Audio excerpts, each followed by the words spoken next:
Welcome. Welcome to MCASA's annual call to action. Thank you for Zooming, for viewing, for contributing and supporting. By your virtual presence and support, you show that ending sexual assault and helping victims recover from sexual trauma is important to you.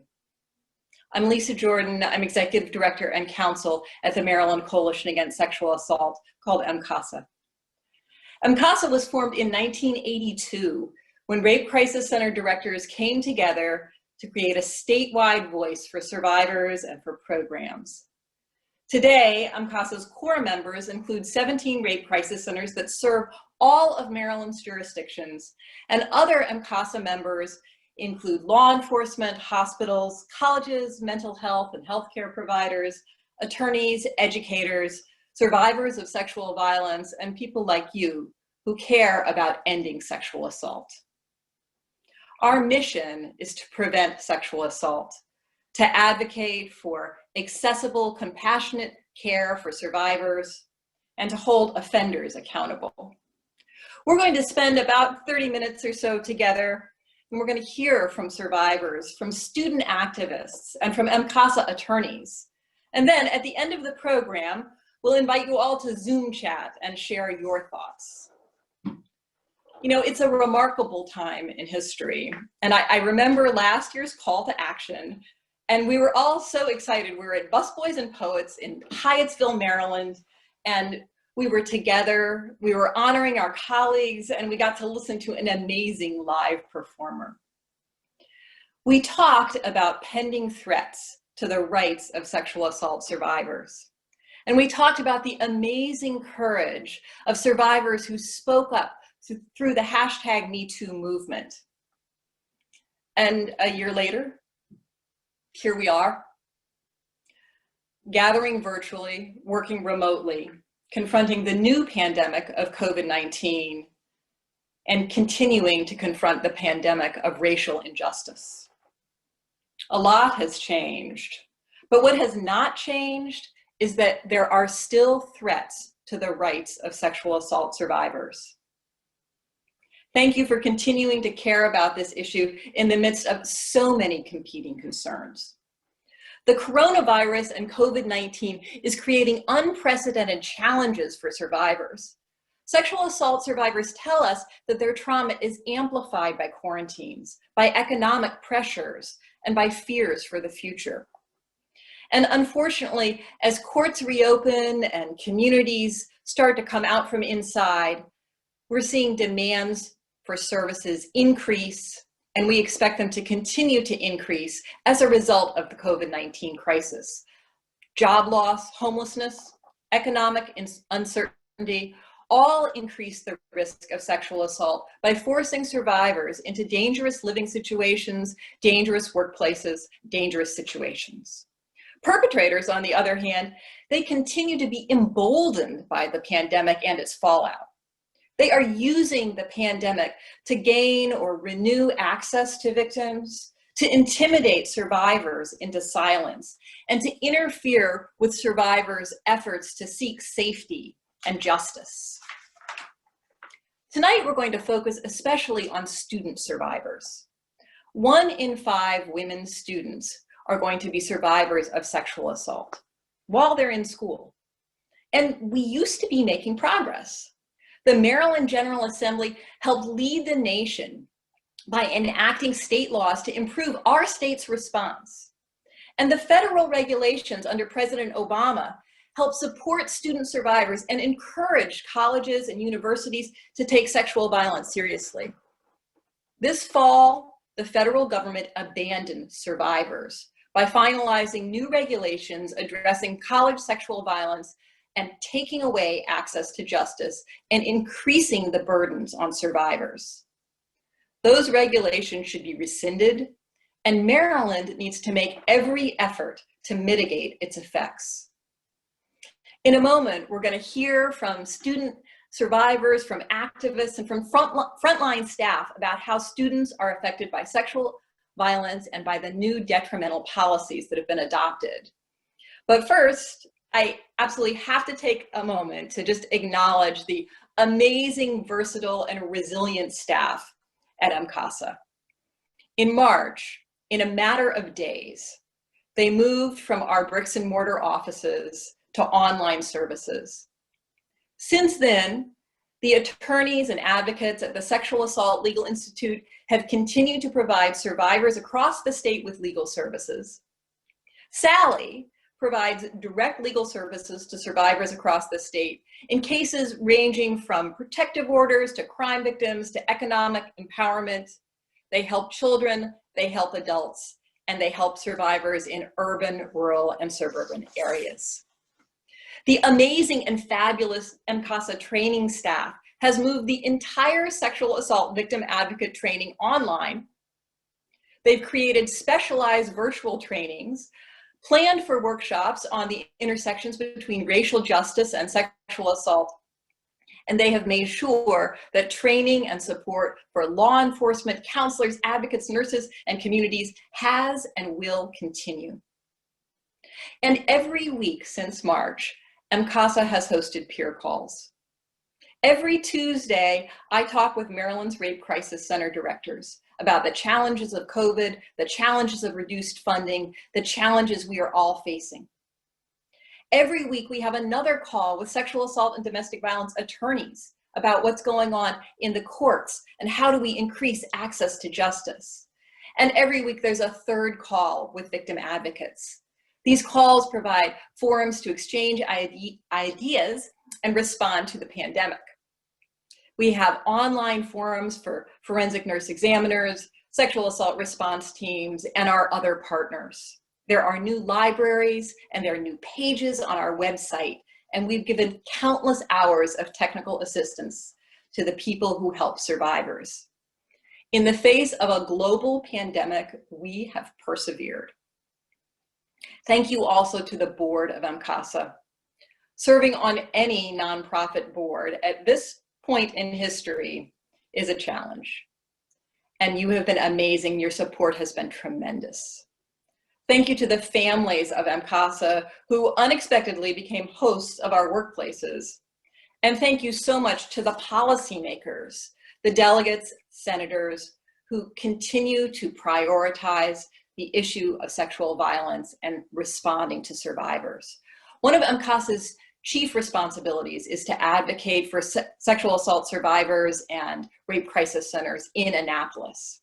We are committed to continuing to speak truth to power, and we are grateful for everyone who listens.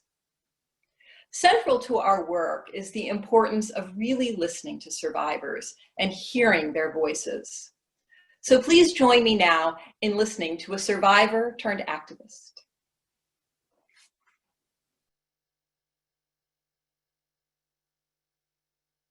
On my first day back to campus during my junior year of college, I was raped at an off-campus college party. When I went to the hospital to receive a safe, all of my clothes were taken from me as evidence. I was given a paper hospital shirt and a paper hospital pair of pants to put on. I came into the hospital that night barefoot and left the hospital barefoot the next morning. I had no clothes, no shoes, and nothing to clean myself with.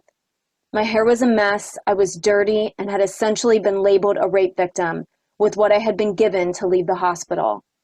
I never wanted another victim to feel the way I felt that morning.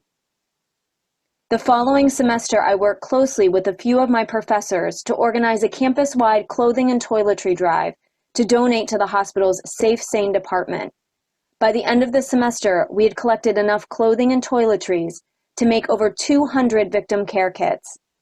Victims of sexual violence deserve more than bare feet and paper clothing, and I made it my mission to ensure that doesn't happen again. Wow, thank you so much for that courageous story. We truly appreciate you speaking out about this issue, and we appreciate the work that's being done for other survivors. My name is Chelsea Hood, and I'm a second-year PhD student at Howard University for the School of Social Work. I currently work at MCASA as an underserved populations policy advocate and training assistant in order to end sexual violence. This public health issue involves survivors who are constantly being blamed, ignored, and devalued regarding these traumatic incidents that they did not deserve to experience. I want to be a part of the helping process for survivors, along with being a part of the conversation to end sexual assault altogether. Up next, you will see the remarkable hard work of student activists that show continuous efforts to combat sexual violence.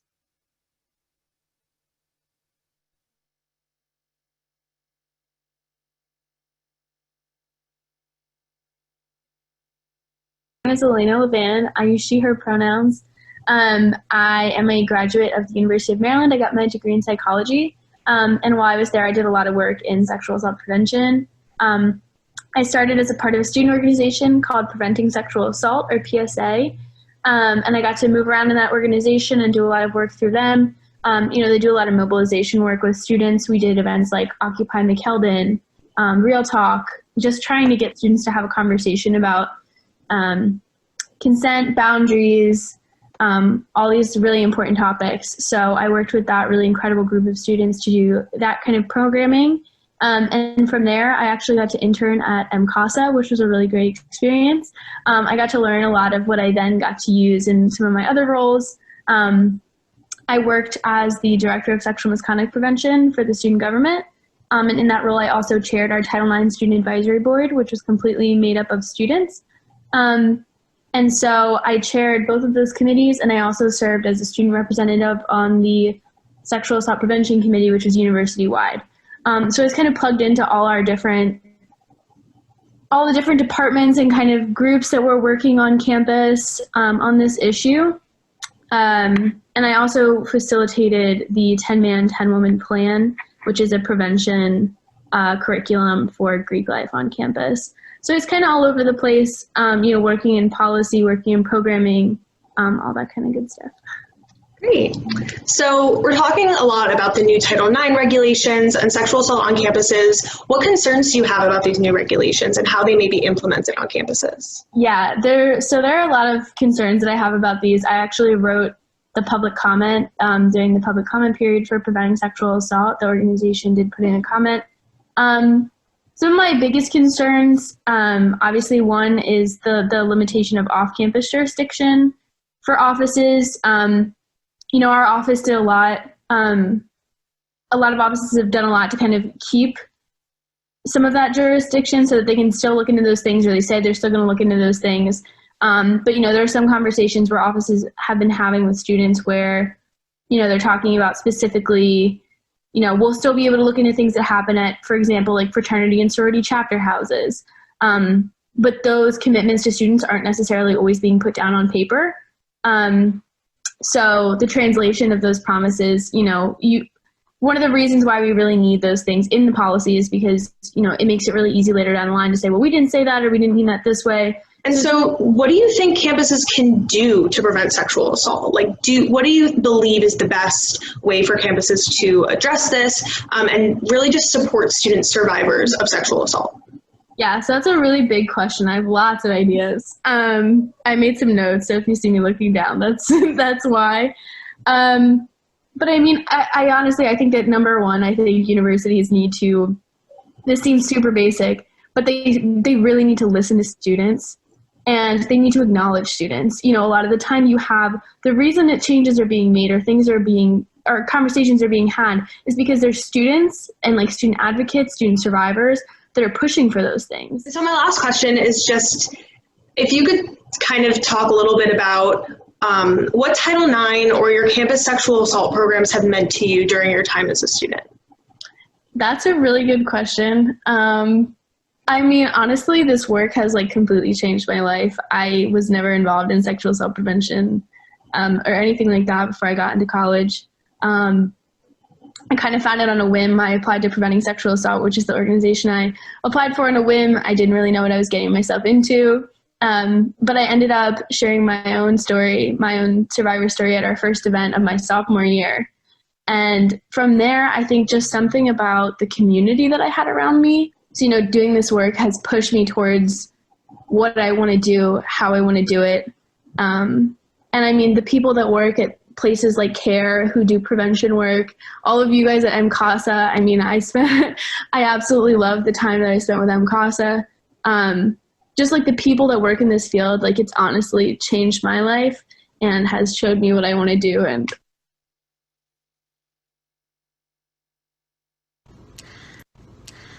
Hi, my name is Naomi. I am currently a junior at the University of Maryland, and I'm an environmental science and policy major.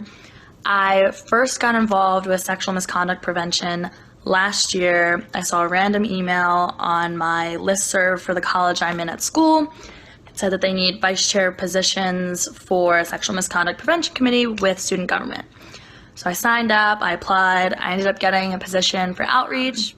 And taking this position opened me up to a whole world of other people's stories and survivors and hearing what they've gone through and how they've overcome and kind of gotten to this new place in their lives. And to me, it inspired me to look at these internal struggles that I was having that weren't my fault, that weren't something that I had caused myself. It had been something that had happened to me, and I needed to come to terms with it and essentially move on in a healthy manner. And a lot of the work that I've been doing, I like to think I'm helping others heal, and what we've been doing with the Red Zone campaign and raising awareness and talking about consent and healthy relationships and working with Title IX office and working for more inclusive guidelines and policies and making this a safer environment. I was also healing myself and understanding that these things happened to me weren't my fault. It's okay to have felt uncomfortable and upset that they happened and that I wasn't psyching myself out or convincing myself something had happened when something did. And I can feel however I want to feel about it and do what I need to do and kind of try and take that message and give it to others.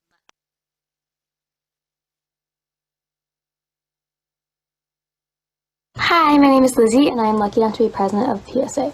PSA is the student voice for survivors on campus, both in making sure that they have a spot at the table in all conversations related to power-based violence with our administration, but also PSA works to make sure that education and conversations are being held around campus to talk about sexual assault.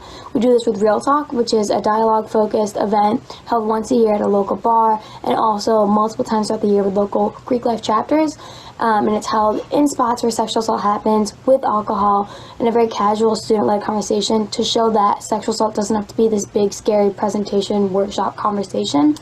We also do Occupy McKeldin, which is a 12-hour sit-in focused on raising awareness and also showing the administration that we're listening, which really comes in handy when things like new Title IX regulations come out and we have to start these conversations with the administration to make sure that they're keeping students and survivors a priority.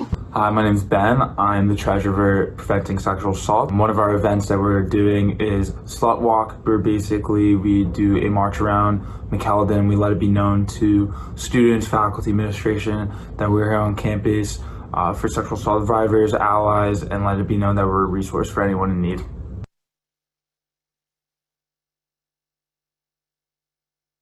My name is Melanie Turner, and I joined PSA because it allows me to amplify my voice and gives me a platform in which I can use to implement change. I believe that safety, comfortability, and healing are things that all survivors should not only have access to, but should be able to prioritize as students and really at all stages of their life.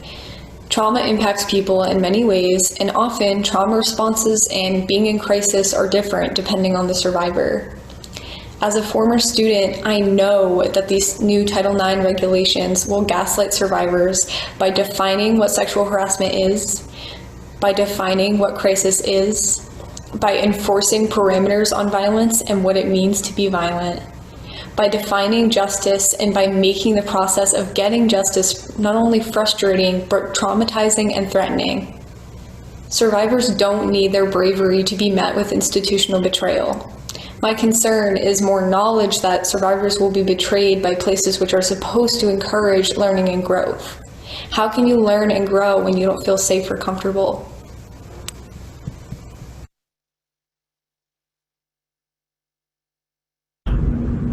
As a current college student, the previous Title IX regulations meant safety and a way to have our voices heard if we or someone we know is assaulted. It meant having someone to go to and advocate for me as a survivor. Now, under the current regulations, Title IX means another barrier for my peers and I to seek help. In most cases now, Title IX isn't even an option. It means to me that school image and offenders are being placed above survivors. And it means to me another way to silence survivors and make a hard and traumatic process that much harder.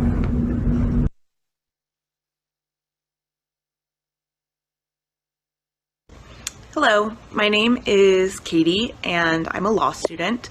I wanted to share just a few thoughts on the new Title IX regulations that the Trump administration has enforced.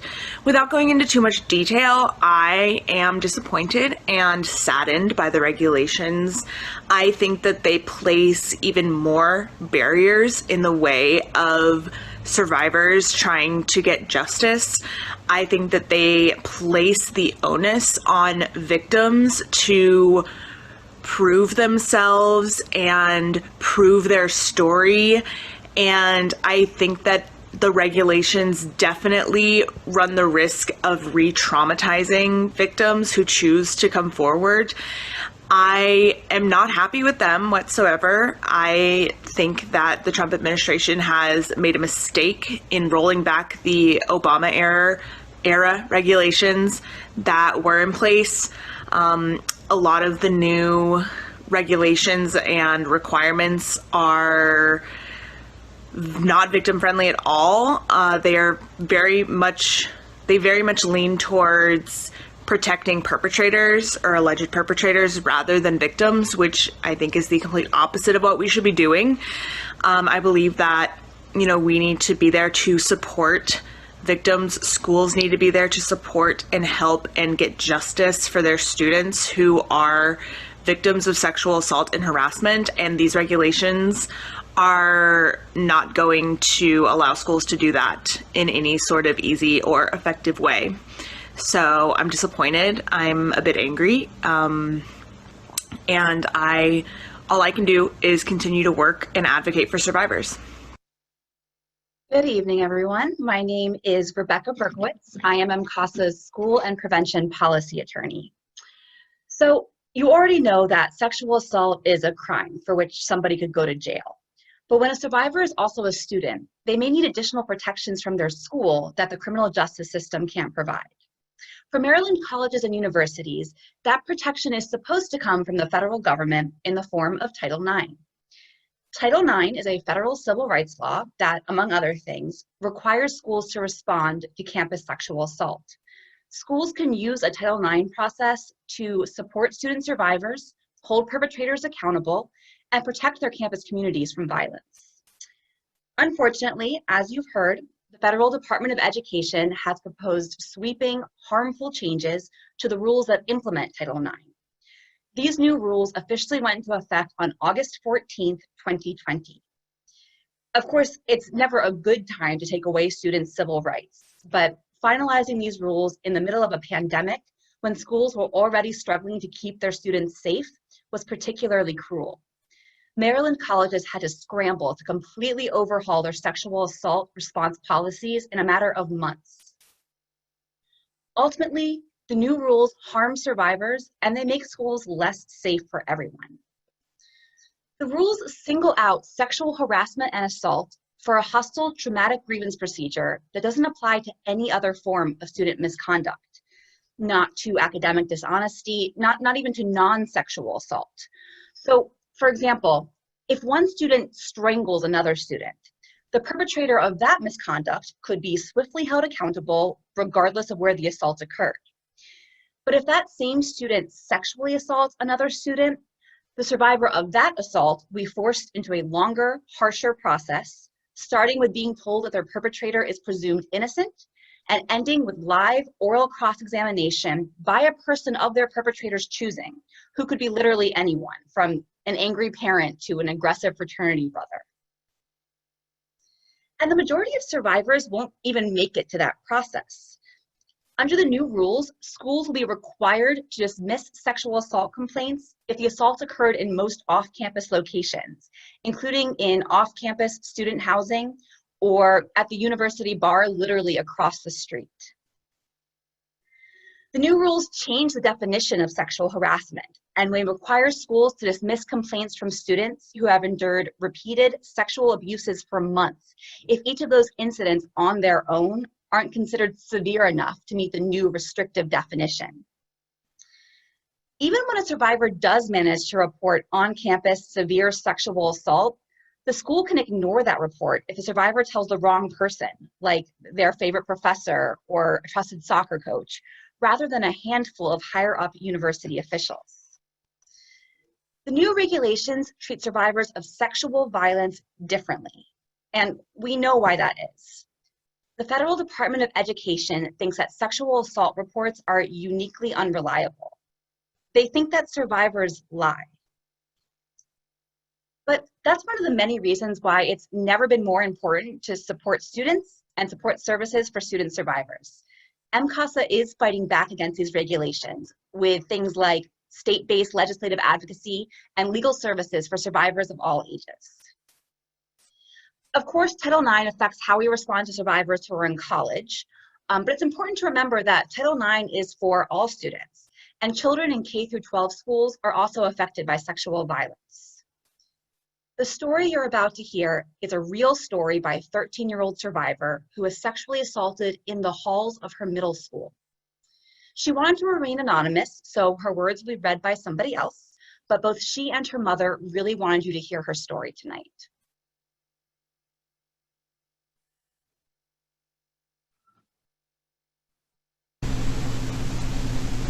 If I could do something over again, what would it be and why? I would choose to not be so weak. What he would do to me was wrong and disgusting. I let it happen for months before telling my friend. I would make excuses for this boy, but no matter what, deep down I know it was wrong.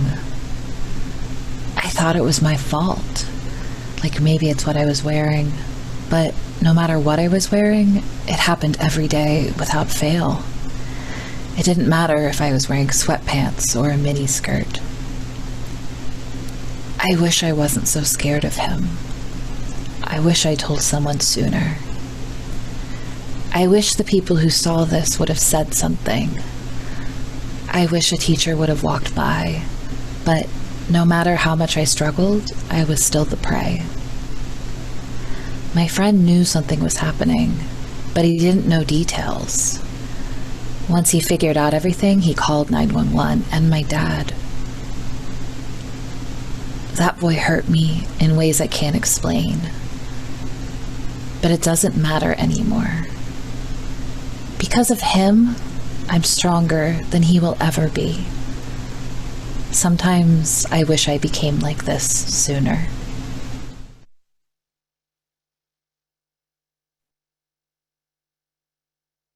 Wow, that was an incredibly powerful and brave young woman. Next, we're going to showcase music and artwork from survivors who have found solace, healing, and empowerment through their art. The song you're going to hear is an original composition by a survivor called In the Dark.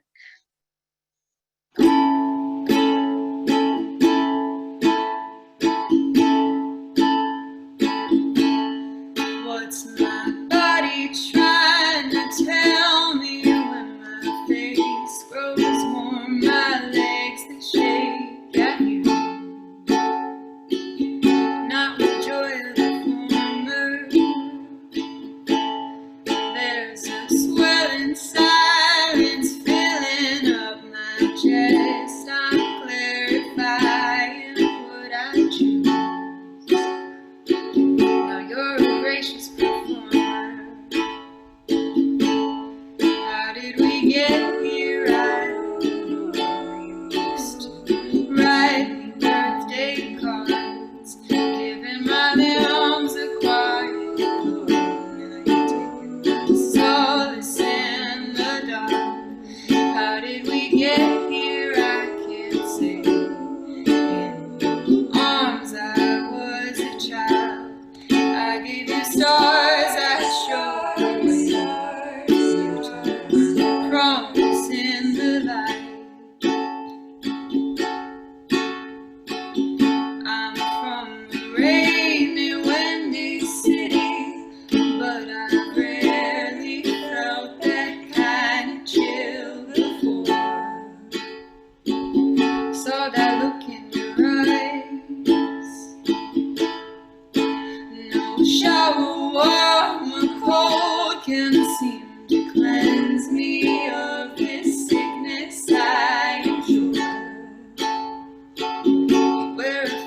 the skies. How did we get here? I don't know. Used to write me birthday cards, giving my limbs a quiet glow. Now you're taking solace in the dark. How did we get here? I can't say. In your arms I was a child. I gave you stars, I showed you stars. You took my promise in the light. But I'll tell you again. I'll tell you again. I'll tell you again and again and again. Do I have to tell you again?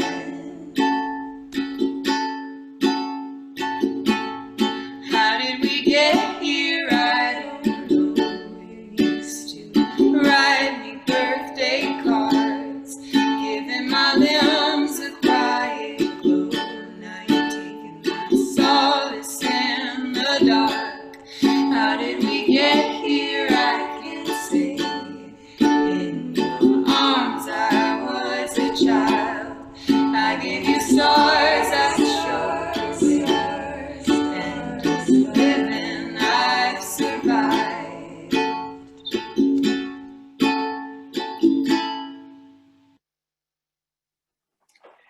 Thank you to everyone who spoke up against sexual violence. It matters. Your voices matter, your membership matters, your donations matter, and your support matters. MCASA is grateful that you are willing to speak out. We're going to turn on the Zoom chat so you can add your words tonight as we listen to others who are willing to speak up and speak out against sexual violence.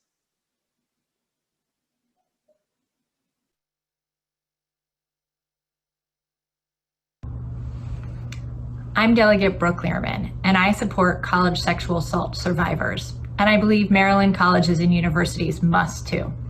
It's on all of us to make sure that we are creating safe and welcoming spaces for every single student on our campuses, each and every year. I'm committed to making sure that we do just that with you. Thank you. Hello, this is Delegate Sandy Bartlett from Anne Arundel County, District 32. Speak up, speak out in sexual violence. I support college sexual assault survivors, and I believe Maryland colleges should support them too. Hi, my name is Shelley Heddleman, and I'm the senator from District 11 in Baltimore County. In May, the Department of Education issued its final rule, changing Title IX, that will have significant consequences for all students, but most especially for those students who've been harassed or assaulted on college campuses. These rules will enable schools to turn their heads when an assault occurs off campus or at a campus-sponsored study abroad program. They'll require live hearings and direct cross-examinations, enable a long, drawn-out investigation rather than a time-bound process, and change the standard of evidence to preponderance of evidence rather than clear and convincing. These new rules challenge students' right to an education free from discrimination and make little contribution to the greater good of changing social attitudes about sexual assault.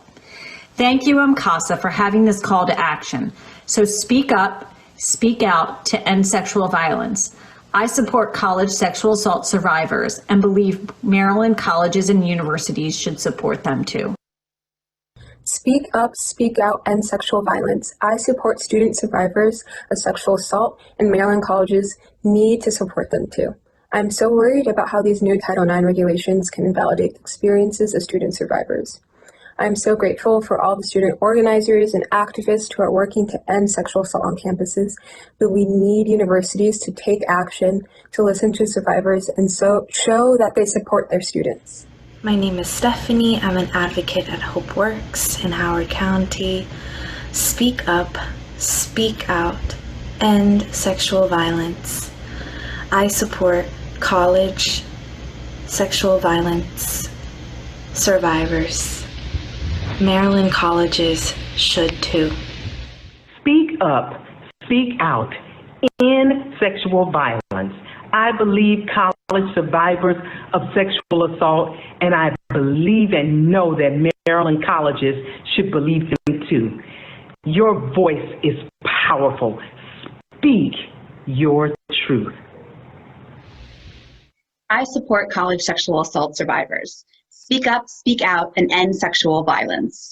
Speak up, speak out, end sexual assault. I support college sexual assault survivors and believe Maryland colleges should too. Speak up, speak out, end sexual violence. Speak up, speak out, end sexual violence. Tomemos una posición contra el asalto sexual en las universidades. Los sobrevivientes nunca deben de estar solos. Tú y yo podemos ser una fuerza junta para hacer los cambios necesarios para ayudarlo. So, cuando venga para las elecciones, párense y sean la voz para ello. No más asaltos sexuales en las universidades.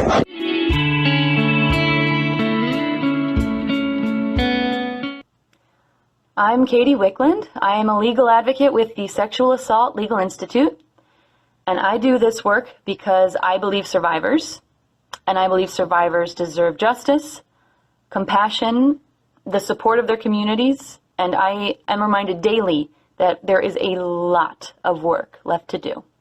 So speak up, speak out, end sexual violence. Hello, I'm Alexis Cook, standing here saying speak up, speak out against sexual violence on college campuses. Hey, I'm Beth Wingcoop. I'm MCASA's Prevention Education Policy Advocate. I do this work because I believe that sexual violence is preventable, and I want to do my part to create safer communities. Speak up, speak out, end sexual assault. I'm Stephanie Erdis. I'm the Chief of Programming at MCASA. I support student survivors. Speak up, speak out, end sexual violence. Hi, I'm Ashley Young. I'm the Managing Attorney at MCASA's Sexual Assault Legal Institute. These are my kids, Abby and Victor. I do what I do to support survivors. Speak up! Speak out! And sexual assault. Good job. Thanks, guys.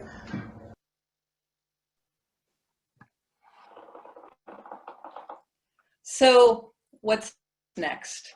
What can you do? What can all of us do together? We're asking you to do 3 things now and 3 things during Maryland's legislative session. Now, or within the next 50 or so days, vote. Vote for people who care about ending sexual violence. Second, join MCASA. Now more than ever, we need everyone's voices speaking together.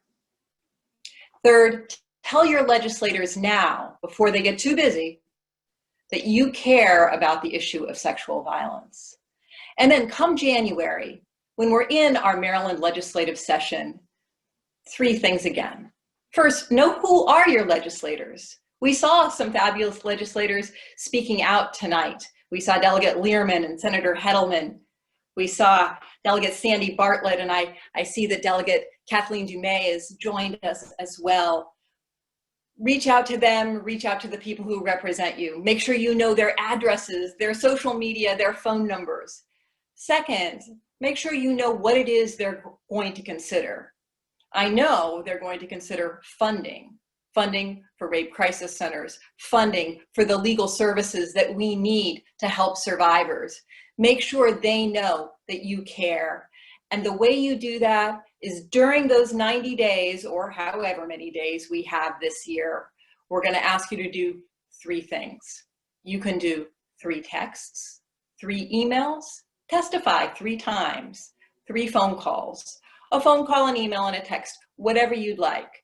But take the time to make sure that your voice is heard. This session is going to be even more challenging to make sure that the voices of survivors are heard, and that the voices of survivors and the needs of sexual assault survivors are not forgotten.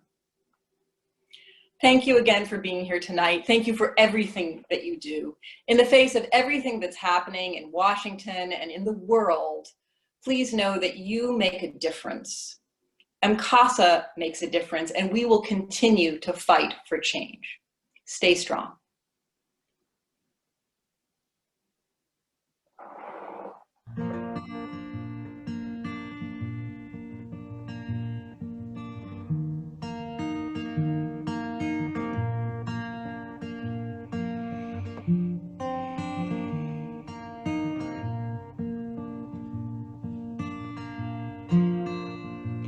In your eyes,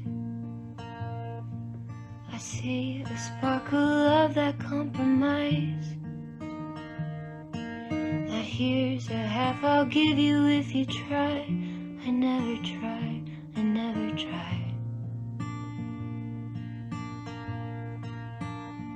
And in your hands, I see a long list of all your demands.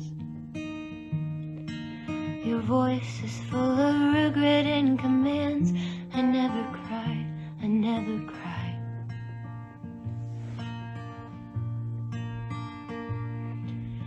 Oh, I never knew what it truly meant to be blue. I thought it was just a color, but it's you. Oh, I never felt getting truly punched below the belt. I thought I could stay solid, but I melt.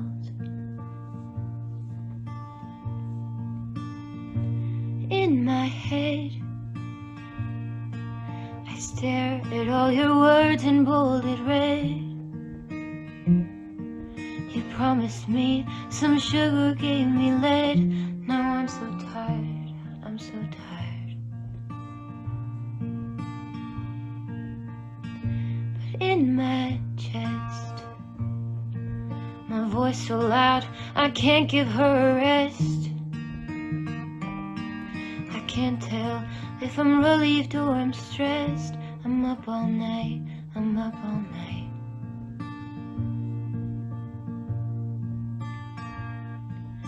Oh, I never knew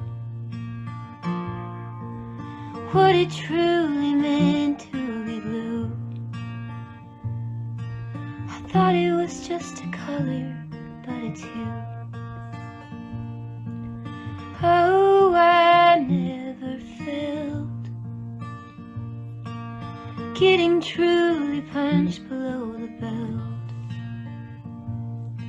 I thought I could stay solid, but I melt.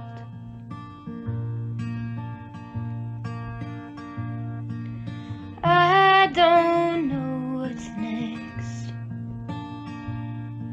A Cinderella ending or wreck. But I'm prepared for the winding trek.